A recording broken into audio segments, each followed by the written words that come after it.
Jamming till the jam is through. There's a war going on. We're jamming. You can't separate the music and the message. Cause every day we pay the price. And what is the message? Sacrifice. Peace. Oh, life is worth much more. The life and music of the man who inspired generations through his message of love and unity is celebrated in a brand new movie. Bob Marley, One Love, allows audiences to discover the journey behind the artist's revolutionary sound.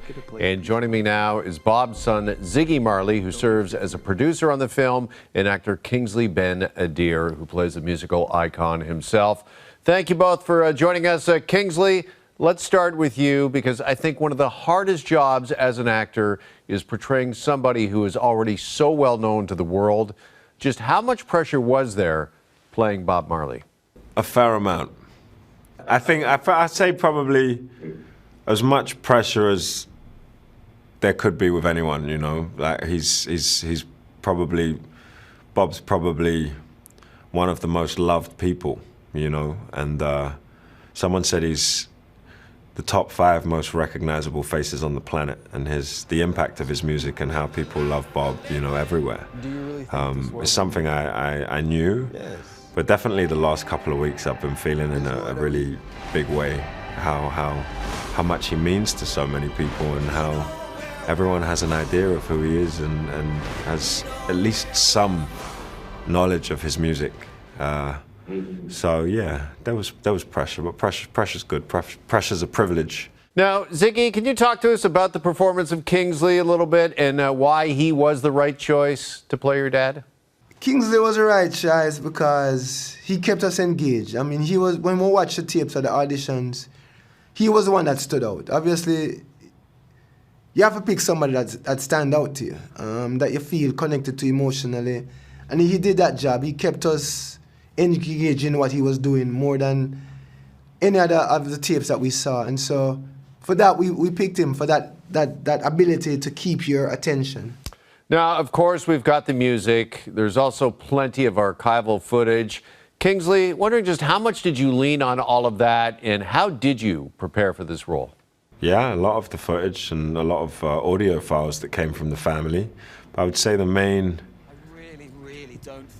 thing was understanding who Bob was as a human being, as a father and as a man, and outside of the public persona, you know, with his family and friends and people who loved him. You know, I really learned everything I know about him with them and through them. So there were lots of technical things. You know, I had to learn the guitar, I had to learn the language, I had to have an understanding of the history and the music and the culture, of course, and that's a lot of studying. But really to tap into his humanity and to understand what Bob was going through at this time, to understand his journey as a child all the way through was only possible because the family were involved, and they connected me with a lot of Bob's friends and band members and people who grew up with Bob when he was 13, 14, and yeah, so I learned about him through them. Ziggy, what was it like for you working on this project? Was it sometimes emotional? I mean, you were only 12 when your father passed away. Did you come away with an even better understanding, a better sense of who your dad was? Yeah, well, I think what I came away with was that my father was not a icon, but a human being. That's what I came away with on this, and it made me think about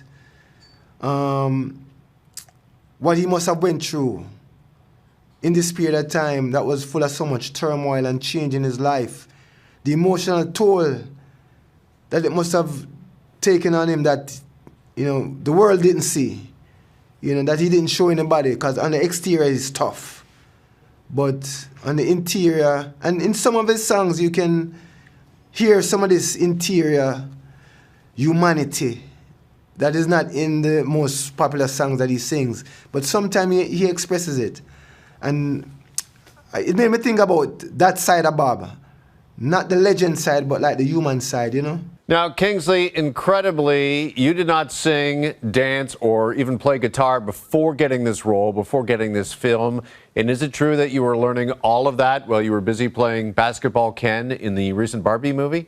Not all of it, just some of it, just some basic guitar chords, and I was listening to Bob a lot, you know, during the takes. I was always listening from the moment I got the job.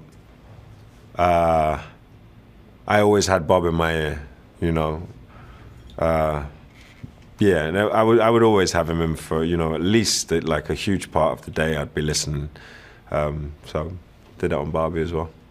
And finally, Ziggy, wondering what would he say about this film, do you think? Yeah, him wanna say really, him love that it have a message in it. Him love that it have meaning beyond the ego, beyond his imagery, beyond his life. That there's a message of love and unity in this film within itself. And that it is serving a purpose in the world today. Whether you see the film or not, if you see the billboard somewhere, it is sending a message. It is sending something for the consciousness of human beings. And I think that would have been the most important thing. If we had done this movie just, yeah, Bob lived and he was born and he lived and he brushed his teeth and he had a lot of women and and then he had cancer and he died, and the movie named Bob Marley, the movie named Marley, the movie didn't name One Love. It would be a different thing, you know, because, yeah, the idea of this movie naming One Love is a big step forward in preserving what Bob really was all about, which is the message that he have, you know? For sure, for sure. Listen, Ziggy, Kingsley, thank you both very much. Congratulations on the film. Bob Marley, One Love, opens in theaters everywhere today. Thank you, man. Thank you very much, brother.